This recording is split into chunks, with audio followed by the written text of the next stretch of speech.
Bueno, hermanos, continuamos con nuestras enseñanzas de los deberes en el reino de Dios.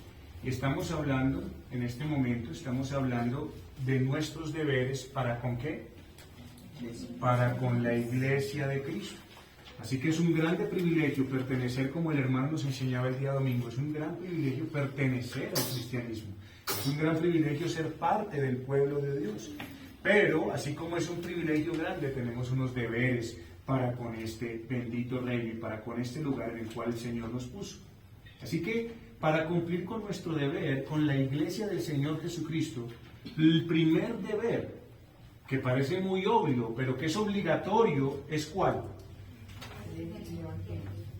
Creer en el Evangelio, ¿cierto? Porque si nosotros creemos en el Evangelio, que es el primordial, desde allí, al cumplimiento de este deber, que usted y yo vamos a poder someternos voluntariamente a cumplir todo deber que nace, hermanos, de ser beneficiarios del grande privilegio de pertenecer al pueblo de Dios. Cuando usted y yo creemos en el Evangelio, usted y yo no vamos a sacarle el cuerpo precisamente a esos deberes que tenemos para con este bendito pueblo que el Señor ha llamado por su gracia. Así que, hermanos, como hablábamos en días pasados, ser una iglesia que cumple el deber de orar, yo le doy gracias al Señor porque nosotros como congregación le damos gracias al Señor de que cada miércoles nos permite venir y presentarnos delante de Él y poner nuestras peticiones y ansiedades hacia Él. Y oramos y pedimos al Señor que nos conceda ser una iglesia, no solamente que venga un miércoles a orar, sino que seamos una congregación consagrada a la oración. Es una congregación que de verdad busca al Señor de todo corazón. Así que, mis amados, son muchos los deberes que nosotros tenemos con el privilegio de la iglesia de Cristo, de pertenecer a una iglesia. Y realmente, aunque hemos visto ya algunos y todavía nos faltan, tal vez nos falten, miren, les voy a decir, son 1, 2, 3, 4, 5, 6 que nos falta todavía ver. Tal vez, hermano, ¿cuántos se me escapan? Se me escapen tal vez muchos deberes, pero para revisarlos uno a uno, pero creo, hermanos, que usted y yo debemos esforzarnos por cumplir con lo que el Señor nos revela en su palabra, con lo que podemos ver en su palabra, es con lo cual usted y yo debemos esforzarnos precisamente para poder cumplir con nuestro deber de pertenecer a la iglesia de Cristo. Y el día de hoy vamos a ver un deber que tenemos para con la iglesia del Señor, y es que usted y yo debemos ser una iglesia trabajadora. Debemos ser una iglesia trabajadora. Ese es el punto que vamos a ver el día de hoy. Una iglesia trabajadora. Y para esto quiero comenzar trayendo un extracto de un libro del pastor Peter Master de Inglaterra, donde él dice lo siguiente. Abro comillas, dice: en los tiempos de Spurgeon, el editor de un periódico cristiano americano decidió pasar una semana en el tabernáculo metropolitano para examinar el ministerio de ese gran hombre. Pero al asistir, tarde tras tarde, este editor encontró una escena completamente inesperada. Los sótanos y las salas del edificio estaban constantemente repletos de actividad. Había grupos reunidos para las visitas a la zona, reuniones de oración convocadas, enseñanza para los pobres puestas en marcha. Tenían lugar reuniones para instruir a los maestros de escuela dominical y un sinfín de otras actividades. El editor había venido para ensalzar la obra de un orador del púlpito, pero además descubrió una iglesia trabajadora. O sea, el varón fue a mirar a Spurgeon y a decir: usted sí es un predicador muy tremendo. Pero cuando llegó allá se dio cuenta que no solamente era el pastor, sino toda una iglesia que constantemente trabajaba. Así que este es el deber que como iglesia se nos llama a ustedes y a mí a cumplir. ¿El de ser qué? Una iglesia trabajadora. Ahora, hermanos, esto no lo estoy diciendo porque lo haya hecho nuestro hermano Spurgeon. No, sino porque es un ejemplo claro y digno de imitar. ¿Y de dónde sale esto? ¿De dónde sale lo que el hermano Spurgeon hizo? Hermanos, sale precisamente de imitar el ejemplo de la iglesia primitiva de nuestro Señor Jesucristo en los Hechos de los Apóstoles. Eso no viene simplemente porque a él se le ideó. Dijo, ay no, vamos a empezar a trabajar de hacer esto y de hacer lo otro. No, esto viene precisamente de poder imitar esa iglesia primitiva, que trabajó ardua e intensamente día y noche, hermanos. ¿Usted sabe por qué usted y yo estamos hoy acá reunidos? ¿Usted sabe por qué usted y yo conocemos al Señor Jesucristo? ¿Usted sabe por qué usted y yo conocemos la salvación que hay en Él? Por el trabajo incansable que nuestros hermanos a miles de kilómetros de distancia hicieron, hermanos, para llegar hasta este lugar y mostrarnos a nosotros el camino de salvación. Así que, hermanos, estas son las mismas huellas que la iglesia del Señor nos ha dejado a nosotros para que las sigamos. Y nosotros no solamente debemos ser una iglesia trabajadora en que, bueno, es que Freddy trabaja, es que Robert trabaja, es que Edwin trabaja, es que... No, hermano, no se trata de un trabajo, simplemente de un trabajo de sustentar a nuestras familias, sino de un trabajo en todos los aspectos, hermanos. Trabajamos, claro, debemos trabajar para sustentar a nuestras casas, pero también debemos trabajar, hermanos, con tal de edificar y sostener a la iglesia de nuestro Señor Jesucristo. Tristemente tengo que decirlo, que en muchas congregaciones el día de hoy, la mayoría de los miembros asisten sagradamente a los cultos y muchos de ellos lo único que hacen es aportar económicamente para la obra. Es lo único que hacen. Creen que es el único deber que tienen. Y yo digo una cosa, está bien porque el Señor demanda que usted y yo ofrendemos para la obra. Pero más allá de esto, hermanos, si esto es lo único que una persona se preocupa, debe hacer, debe de ser considerada, esa persona debe de ser considerada simplemente como un cómodo observador de una obra que requiere de cada uno de los miembros de su cuerpo. Eso es lo que pasa. Hay mucha gente que cree que porque asiste a una iglesia, ¿cuál es el pensamiento que tiene la iglesia cristiana? Desafortunadamente, ¿cuál es el pensamiento que tiene? No, toca ir a dar. Y mucha gente cree que el único compromiso que tiene para con una congregación o con el Señor es simplemente ir a dar plata. De eso no se trata. Eso no es lo que está diciendo el Señor. Eso hace parte de nuestro servicio y precisamente hace parte de nuestra responsabilidad con el cuerpo. Pero esto no es lo único. Porque si usted cree que simplemente por aportar económicamente a una obra está bien, eso se llama ser un cómodo. Se llama ser un observador de una obra que requiere de cada uno de sus miembros. Ahora, aunque nosotros no lo veamos, todas las partes que componen nuestro cuerpo funcionan diariamente para que usted y yo podamos hacer lo que cada día hacemos. Usted no lo ve. Dígame, ¿usted ve cómo su corazón late? ¿Usted ve cómo sus pulmones se expanden y se contraen? ¿Usted ve cómo le funcionan a usted los intestinos? ¿Ve cómo le funciona a usted el estómago? ¿Ve cómo le funcionan los jugos gástricos? ¿Usted ve eso? No. Pero el hecho de que usted no lo vea no quiere decir que no estén funcionando todos los días, en todo momento.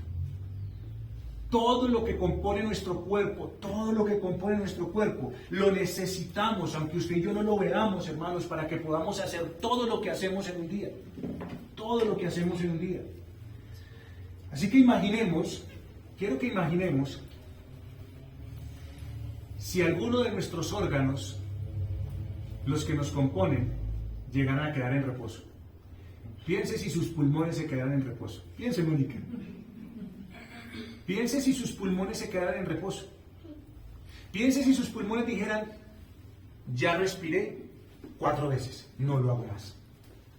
Piense si su corazón dijera, no voy a latir más. Piense si su estómago o si sus intestinos dijeran, no voy a trabajar más. Hermano, ¿qué sería de nosotros? Por eso, aunque usted y yo no lo veamos, necesitamos de cada una de las partes del cuerpo que diariamente están trabajando para que usted y yo podamos vivir. Vamos a ir a Efesios capítulo 4, versículo 16. Efesios capítulo 4, versículo 16.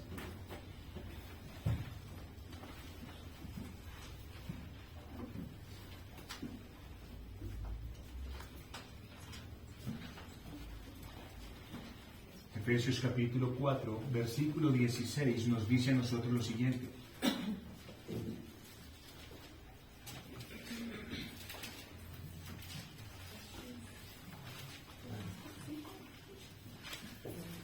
4:16 nos dice a nosotros lo siguiente: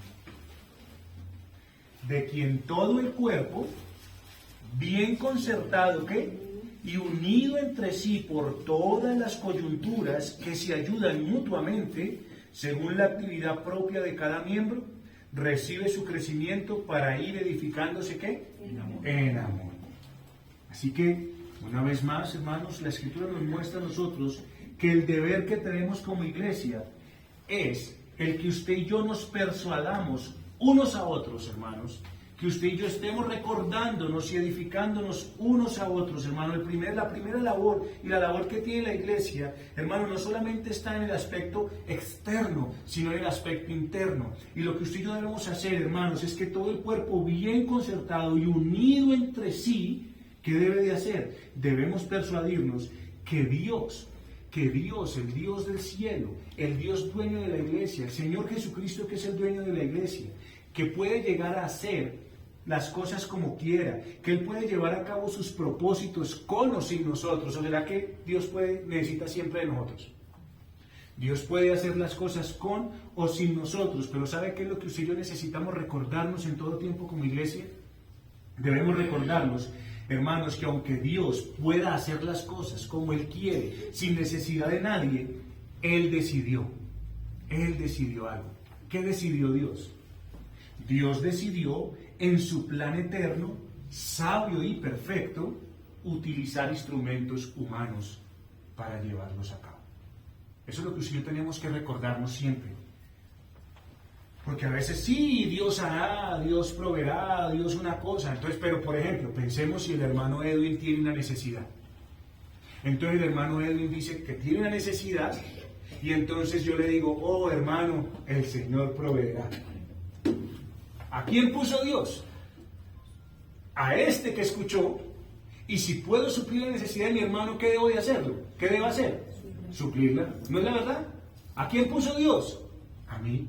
Y por lo tanto debo suplir esa necesidad. Así que Dios, hermanos, decidió en su plan eterno utilizar instrumentos humanos para llevar a cabo sus propósitos. Y aquí estamos incluidos todos los que pertenecemos a la iglesia del Señor. Todo el cuerpo está incluido ahí. No puede faltar ninguno. Así que si esto es cierto, y ciertamente que lo es, entonces no es mucho lo que se pueda lograr si usted y yo no nos persuadimos a que todos como iglesia, como sea posible, nos comprometamos por voluntad propia, hermanos, a las esferas del servicio cristiano, porque ese es nuestro deber. ¿Ser una iglesia qué?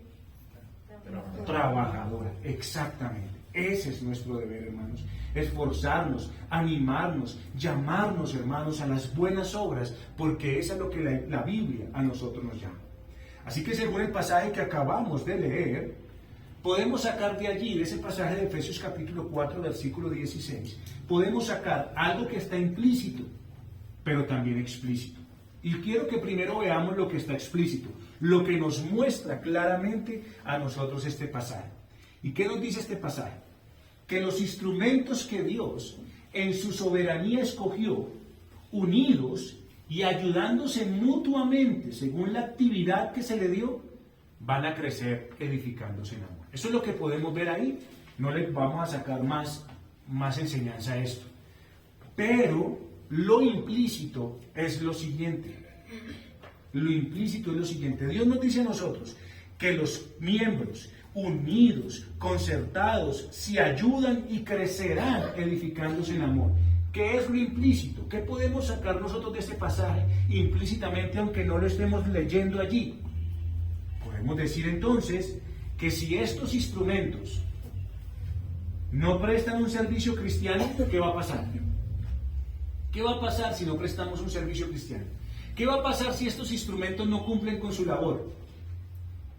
Entonces no va a haber ni crecimiento y no va a haber ni qué, ni amor. Eso es claro, hermanos, ahí está. O sea, el Señor dice, si ustedes trabajan y se ayudan mutuamente según lo que Dios a cada uno le dio, entonces van a recibir ¿qué? Crecimiento en amor. Pero si nosotros no hacemos esa labor, ¿qué va a pasar? Ni crecimiento, ni amor.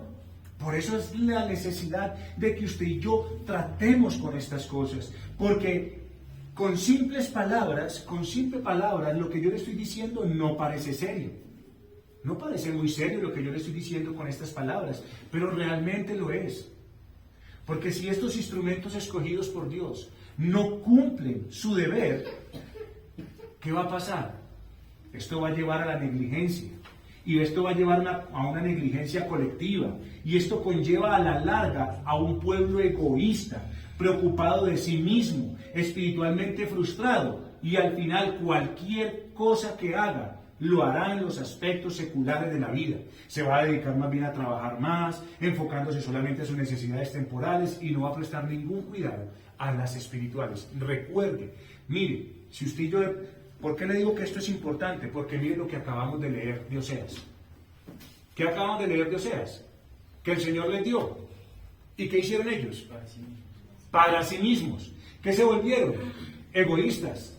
¿Qué se volvieron? Impíos. ¿Qué hicieron? Iniquidad. ¿Qué hicieron? Todo lo gastaron para ellos, para sus deseos y toda la cosa. ¿Y qué dijo el Señor? Los voy a castigar. Los voy a castigar. Entonces miren que sí es importante, hermanos, sí es serio que usted y yo cumplamos con este deber. El no hacerlo, a la larga nos va a llevar a ser un pueblo egoísta, enfocados en nosotros mismos, y en lugar de estar trabajando para el Señor, vamos a estar dedicándonos cada vez más a poder suplir nuestras necesidades de un corazón que nunca se sacia. Miren, nosotros venimos de un tiempo en el cual el tiempo del COVID hizo que en muchas partes, en muchas congregaciones, separaran todas las labores eclesiásticas. De hecho, hay apenas congregaciones que apenas el año pasado empezaron a reunirse. O sea, 2 años o más de 2 años sin congregarse. Y yo digo, pero ¿cómo es posible? Pero miren, hermanos, la Biblia nos muestra a nosotros esto. En Ageo, el profeta Ageo, en capítulo 1, versículo 2, ¿sabe qué dice ese pueblo? Ese pueblo dijo lo siguiente. Este pueblo dice, no ha llegado aún el tiempo de que la casa de Jehová sea reedificada. Así que para las personas, hermanos, pasó mucho tiempo para reiniciar labores en lo que respecta a lo espiritual, como si usted y yo pudiéramos hacer un pare. No, hoy voy a parar y 2 años después vuelvo y me reúno. Pero ¿sabe qué es lo que pasó? ¿Sabe qué es lo más tremendo de lo que pasó en ese tiempo de pare espiritual, en el tiempo del COVID? ¿Sabe qué es lo más tremendo? Que era lo que la gente no entendía. Y cuando uno como pastor iba y le decía, ¿qué es lo que está pasando con usted? No, es que yo no puedo, porque si yo voy a la congregación me puedo enfermar. No, es que yo me estoy cuidando, porque además yo cuido a mis hermanos. Y entonces uno les preguntaba, ¿y por qué si va a una fiesta de su familia?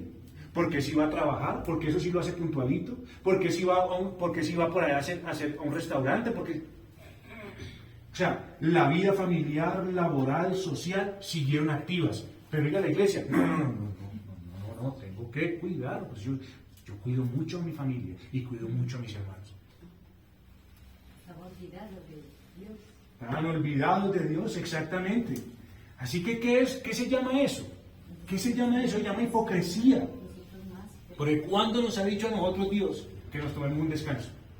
¿Cuándo nos ha dicho el Señor eso? Nunca, hermanos. Así que el deber de la iglesia está en reflejar el fervor que tuvieron nuestros hermanos en la iglesia primitiva. Y que ha sido tomada, este ejemplo, ha sido tomada por todos nuestros hermanos que nos han precedido. Esos hermanos que vivieron en esa época dorada, esa conocida época dorada, donde, hermanos, barrios completos se convertían al Señor. ¿Por qué? Porque ellos trabajaban precisamente para esa obra, porque ellos trabajaban desde sus hogares, internamente desde sus casas, trabajando con sus esposas y con sus hijos, enseñándoles el Evangelio, y esto era manifiesto a los ojos de los hombres. Y por lo tanto después escuchaban casas cantando al Señor y sirviendo al Señor de todo corazón. Miren, el término griego, cuando nosotros miramos aquí en las Escrituras, el término griego más usado en las epístolas del apóstol Pablo para describir un servicio de los creyentes es la palabra kopos. Esa es la palabra que se usa precisamente para describir un servicio, un trabajo. Cuando nosotros leemos en las Escrituras esa palabra de trabajo de la Biblia, cuando el apóstol nos llama a trabajar, esa palabra es la palabra kopos. ¿Y sabe qué significa esta palabra? Esta palabra tiene un significado particular. Y esta palabra significa un corte. Esta palabra significa un corte. Es decir, hermanos, cuando habla de ese corte, está hablando de algo producido por un arduo esfuerzo. O sea, un esfuerzo tan grande que reduce las fuerzas y que genera dolores. Esto puede ser muy útil y puede ser entendido fácilmente para aquellos que trabajan la agricultura.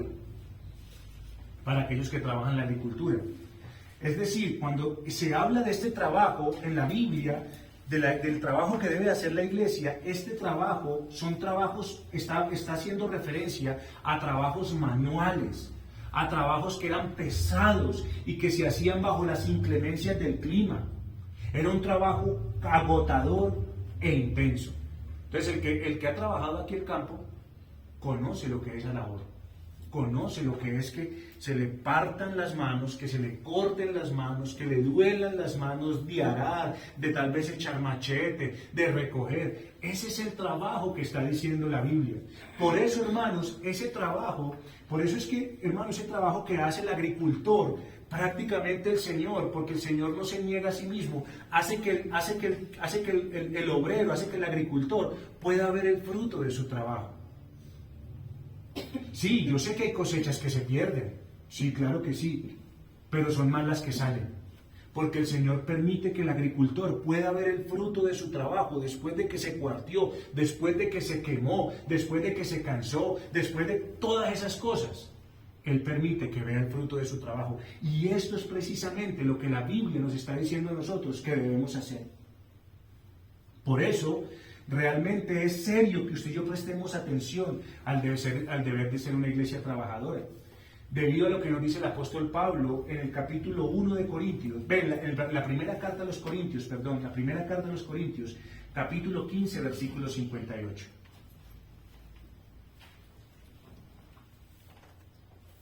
El apóstol Pablo en la primera carta a los Corintios, capítulo 15, versículo 58, nos dice lo siguiente.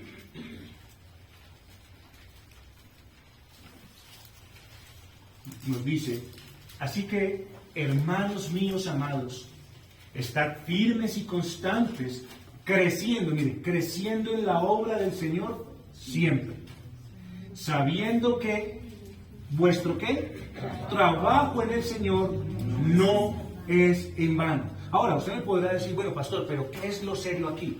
¿Qué es lo serio aquí? Bueno, lo serio aquí, hermanos, es que el tipo de trabajo bajo los ojos de Dios no será en vano, sino que será bendecido en un servicio arduo, intenso, doloroso y agotador. Lo hecho menos de esto, hermano, será en vano delante de Dios. Un servicio. Hermano, por ejemplo, yo le pregunto a los papás que están aquí en esta congregación: ¿el mundo dice que el trabajo de ser papá, eso es qué? Eso es fácil. Usted lo entrega al colegio, usted lo entrega a una mamá, usted se lo entrega a la abuela, él lo entrega a este, él lo entrega al otro. Pero hermano, el trabajo de ser padre es un trabajo agotador, arduo, doloroso, intenso. Y a menos de que usted no lo haga como el Señor se lo dice, usted no verá fruto realmente en sus hijos. Por eso es que la labor de padres aquí, por eso es que hemos hecho el esfuerzo de trabajar como familias para que el día de mañana estos niños que están aquí sean verdaderamente una generación que tenga algo para darle a esta sociedad impía. Porque de lo contrario serán iguales o peores que lo que ya tenemos afuera. Pero ¿cómo va a ser bendecido? Trabajando, porque de lo contrario, si usted no trabaja, ¿qué va a pasar? Va a ser en vano. Va a ser en vano. Si usted cree que el trabajo que usted preste para el Señor es fácil, ese trabajo será en vano. Pero si usted y yo trabajamos creciendo en el Señor, Dios bendecirá. Y el apóstol Pablo nos dice que el trabajo nuestro como iglesia en el Señor no es en vano. Así que lo serio aquí, hermanos, ¿sabe qué es lo serio? Lo serio es que usted y yo vivimos en un mundo que todas las cosas las hace más fácil. Y es ahí donde usted y yo tenemos que pelear. Es ahí donde está la lucha en nuestros corazones. ¿Qué nos enseña a nosotros este mundo? Que usted y yo nos ganamos las cosas con el mínimo esfuerzo. ¿Sí o no? A ellos nos enseñaron a nosotros. Eso fue lo que hizo la época del narcotráfico aquí en Colombia. Que la gente consiguiera las cosas con el mínimo esfuerzo. Así que, ¿para qué dolor? ¿Para qué esfuerzo? ¿Para qué agotarme si todo está en la mano? ¿Para qué? Yo le decía una vez a mi sobrino, yo decía, mijo, camine, y yo le enseño a pegar una puntilla. Camine, se le enseño a pegar, camine, le enseño a poner una cosa de estas. ¿Sabe por qué? No, tío, que pereza. Le dije, ¿sabe qué es lo que pasa? Yo quiero que usted mire a futuro. ¿Sabe por qué? Porque el día de mañana usted no va a saber ni sostener una casa, usted no va a saber qué es sostener una mujer, usted no va a saber nada de eso. Entonces, ¿qué va a pasar? Que el día de mañana, como todo es tan fácil, entonces usted le van a decir, venga, mire, si usted me pega esta cosita, yo le pago 5.000 pesos. Y usted dice, no, pero tener que levantar la mano, tener que hacer esto, no. Pero llega otro y lo ve por ahí sentado sin hacer nada, y usted le dice, venga, tome, le doy 10.000 o 20.000 pesos y camine y hagamos tal cosa. ¿Qué va a escoger usted? ¿El esfuerzo? ¿O usted va a escoger el mínimo esfuerzo? Le dije, eso es lo que yo quiero que piense. Porque a eso es lo que estamos en este mundo. En este mundo le dice, tome, le doy 20, 50.000 pesos, que a mí no haga nada, que se los gane. Pero hacer esto, eso sí no. Entonces yo le decía a él, tengamos cuidado porque usted y yo vivimos en un mundo donde todo está a la mano. ¿Para qué esfuerzo? ¿Para qué dolor? ¿Para qué agotarme? ¿Para qué cansarme? Si hay otro que lo hace. Pensemos en los colegios. Yo recuerdo que yo alcancé a ir al colegio y me tocaba ir a la biblioteca. A mí me tocaba ir a la biblioteca. Y no podía ponerme a copiar. Pin, no. Le tocaba a uno ir a leer y sacar su propio resumen. Y el profesor sabía si usted ya verdaderamente había sacado un resumen o no. Porque me tenía el libro ahí al lado. Y él sabía si usted lo había hecho o no. Entonces, hermanos, ¿qué lo ponían a uno a hacer? A pensar. ¿Pero qué hacen los muchachos de hoy? Tarea, tal cosa. Vamos a ir al computador. Copian. Simplemente el único esfuerzo que tienen que hacer es con el dedo. Copian todo, van y lo pegan y se lo mandan al profesor. Vivimos en un mundo de la ley del mínimo esfuerzo. Y ahí es donde usted y yo tenemos que luchar, hermanos. ¿Por qué? Hoy vivimos en un mundo donde dicen, no hay trabajo. No, es que no hay trabajo. Pero como les digo, yo veo este lugar, ahora que estoy aquí, y yo veo cómo se pierden cosechas completas. ¿Y por qué se pierden cosechas completas? Porque no hay quien vaya a los campos y haga esa labor. No la hay. Se quieren ir para las ciudades, donde no hay nada que hacer. Así que esto que vemos el día de hoy, este pensamiento del mundo de ganarse las cosas con la ley del mínimo esfuerzo, ha permeado también a la iglesia. ¿Y por qué les digo? Porque si usted tiene un dolor, porque si llueve, porque si hay calor, porque es que si pasa una mala noche, no puede cumplir con su responsabilidad de ser una iglesia trabajadora. No es que no puedo, es que pasé tan mala noche. Pobre de mí. No, es que me duele. No me duele, déjeme quieto. No puedo moverme. Y entonces esto ha permeado la iglesia de tal manera que cualquier situación se ha convertido en una excusa para que usted y yo no sirvamos al Señor. Ahora, Dios, según lo que nos muestra este pasaje de Efesios capítulo 4, versículo 16, ha dado talento a los hombres.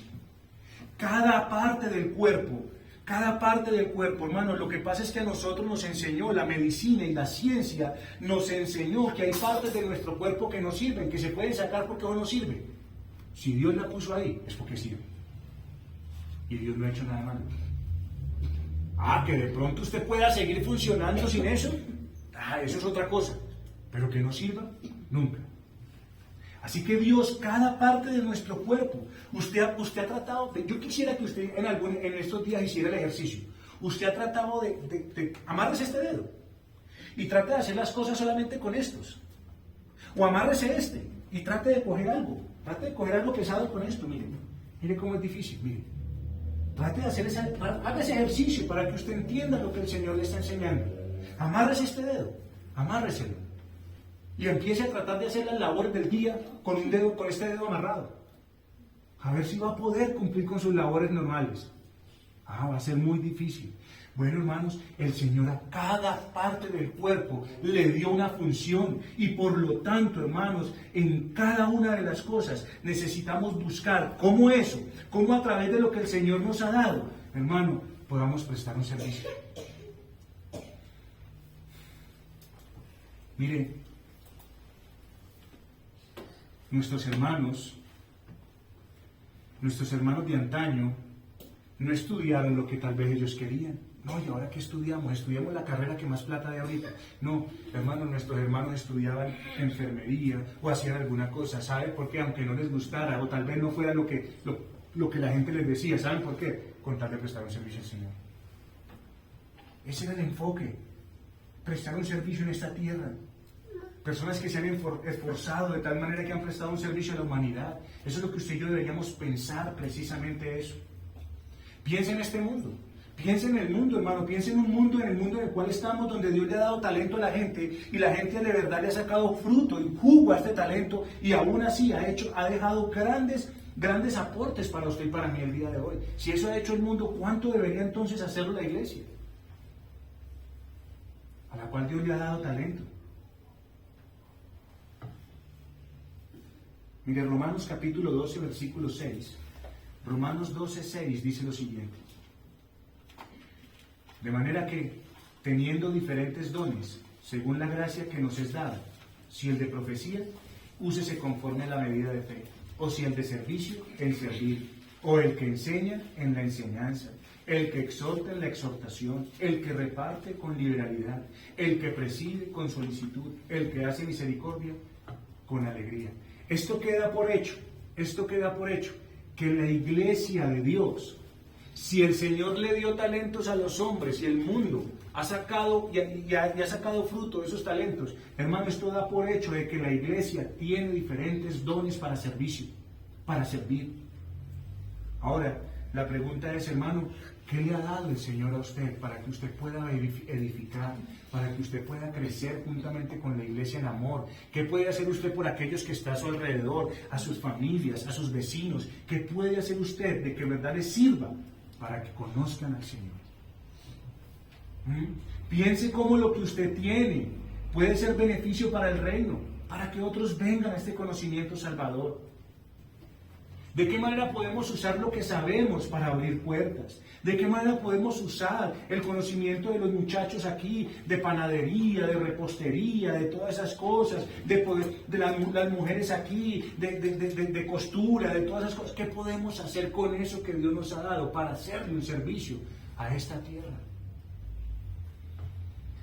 Ay, hermanos, es tiempo que usted y yo dejemos tal vez de pensar tanto en nuestros propios intereses como lo leíamos en Oseas. Es mejor tal vez perder 10 o 20 mil pesitos de un esfuercito que hagamos, hermanos, con tal de ganar un alma que glorifique y alabe al Señor.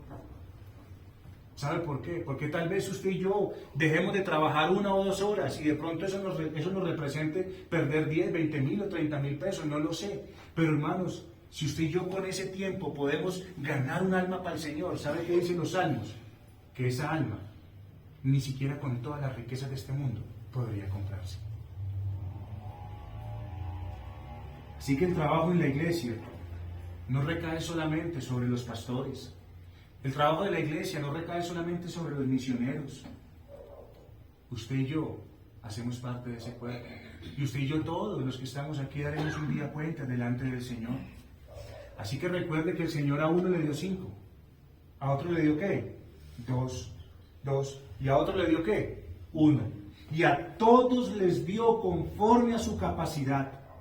¿Pero qué les pidió el Señor? Que cada uno de ellos daría cuenta delante de Él. La pregunta, iglesia, es: ¿cómo vamos a ser hallados nosotros delante del Señor en aquel día que Él venga a pedirnos cuentas? ¿Como buenos siervos y fieles?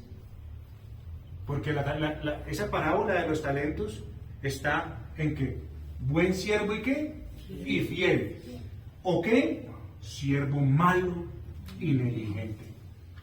¿Cómo estamos delante de Dios? ¿Cómo estamos nosotros en el cumplimiento de nuestro deber delante de Dios? Mire, es tanto así que usted puede llegar a llamar a cualquier pastor el día de hoy a una iglesia bíblica. Llame a una iglesia bíblica, pregunte si hay trabajo para hacerlo. Y usted va a encontrar en todos los casos una respuesta unificada. Trabajo mucho. ¿Quién lo haga? Poco. Pastores de iglesias buscan persuadir a muchos a un servicio cristiano, pero casi no hay quien ayude. Hermanos, no muy lejos, en el tiempo de aquellos hermanos a los cuales usted y yo admiramos, ¿sabe qué pasaba si una persona no servía al Señor? ¿Sabe qué pasaba si una persona no era un padre responsable? ¿Sabe qué pasaba en el tiempo de nuestros hermanos cuando un padre no hacía la labor en su casa de enseñar, de presidir, de trabajar? Era considerado como un cristiano de segunda clase. Pero ¿sabe qué es lo que pasa? Que lo que nuestros hermanos consideraron cristianos de segunda clase, hoy nosotros los consideramos grandes cristianos. Eso es lo que ha pasado. Eso es lo que ha pasado. Miren, en aquel tiempo de nuestros hermanos, el servicio cristiano de una iglesia, por ejemplo, de 100 o 150 personas, podía tener escuelas dominicales de 300 o 400 niños. Actividades semanales, devocionales, una cantidad de trabajo, hermano, en el tiempo de nuestros hermanos. De hecho, eso es lo que todavía pasa allí en el tabernáculo que preside el pastor Peter Master. Ellos van, buscan niños, enseñan niños, trabajan, todo el tiempo están trabajando. Pero el día de hoy tenemos congregaciones e iglesias en las cuales los miembros se quedaron como estudiantes. ¿Y qué quiero decirles con esto? Se quedaron aprendiendo y aprendiendo y aprendiendo, pero nunca se graduaron para empezar a trabajar. Eso es lo que está pasando el día de hoy. Aprenden, aprenden, aprenden y nunca terminan ni en la primaria ni el bachillerato. Ahí se quedaron. Nunca se gradúan. ¿Para qué? Para empezar a buscar trabajo. Yo espero que así no sea en esta congregación y yo le doy gracias a Dios por cada uno de ustedes. Pero hay personas que necesitan discipulado. Hay niños y niñas a las cuales debemos enseñar. Hermanos, hay lugares que tenemos que visitar. Tal vez haya enfermos que tengamos que cuidar. Tenemos un pueblo que edificar. Así que yo pregunto, ¿quién quiere trabajar? ¿Quién quiere trabajar? Si decimos heme aquí, si decimos envíame a mí, Señor, entonces es tiempo de esforzarnos. Es tiempo de que usted y yo luchemos, de que nos comprometamos, de que sepamos que no es una opción, de que no es un consejo, es un deber que el Señor nos llama a tener. Es tiempo, hermanos, de organizar nuestros tiempos y de dejar de estar completamente ocupados en los negocios de este mundo. Es tiempo de que usted y yo dejemos de estar tan llenos de actividades personales y domésticas y entonces no quede nada para el Señor. Porque a veces tal vez una mujer puede decir, no, pero es que yo tengo mucha ocupación en mi casa, mi esposo, mis hijos, y está bien, yo no estoy diciendo que no, pero ocupémonos de tal manera que haya un espacio para que usted y yo sirvamos al Señor, más allá de eso. Así que, hermanos, nuestro deber es ser una iglesia ¿qué? Trabajadora. Y si queremos trabajar, entonces hay implicaciones. Tenemos que esforzarnos, tenemos que luchar, tenemos que programar de tal manera que sea Dios el que sea servido. Amén. Oremos en Señor.